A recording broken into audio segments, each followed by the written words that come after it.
ही शांतता आणि ही समाधान ना जगात कुठे जरी गेलं ना तरी हे निसर्गाकडून जे आपल्याला शांतता किंवा समाधान जे भेटतं ना ते अगदी कुठल्याच म्हणजे पैशाने विकत नाही घेता येत इतकं समाधान असतं ह्या असं निसर्गाच्या वातावरणात.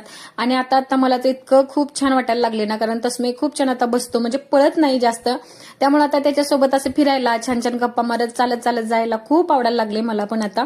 आणि बघा ही बाग म्हणजे पुण्यातलीच आहे, छान अशी सुंदर पु ल देशपांडे बाग आहे. आणि ते गेल्यानंतर बघा जे कारंजे होतं ना त्या ठिकाणी असं वरती आकाशामध्ये काहीतरी हॉर्स चालल्यासारखं झालं होतं आणि या गोष्टीकडे आमचं लक्ष नव्हतं, तर तसं मी म्हटलं की मम्मा हॉर्स दिसतोय, म्हणून मी ते थोडंसं शूटिंग घेतलं.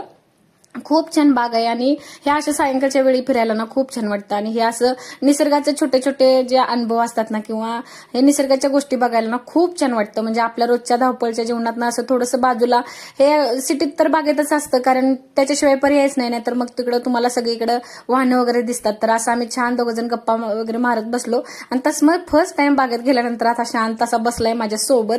पहिल्यांदा असं झाले, मला खूप समाधान वाटलं की तसं मी इतका शांत बसला होता माझ्यासोबत. पुढे त्याला अजून फिश बघायचे होते म्हणून आम्ही फिश बघण्यासाठी पुढच्या पाण्याच्या ठिकाणी आलो, तर बघतो तर तिथे त्याला दिसला मुंगूस. आणि मुंगूस दिसल्यावर इतका तो म्हणजे खुश झाला होता ना, तुमच्याकडे त्याला काय म्हणतात माहिती नाही पण आम्ही तरी मुंगूसच म्हणतो. आणि तो खूप म्हणजे तो विचारत होता, मम्मा तू कुठं राहतो, काय खाणार आता, कुठं जाणार तो. आणि यातच त्याला भूक लागून गेली आणि त्यानं थोडंसं खाल्लं आणि मग तिथून आम्ही बाहेर पडलो. चला भेटत पुढच्या ब्लॉगमध्ये.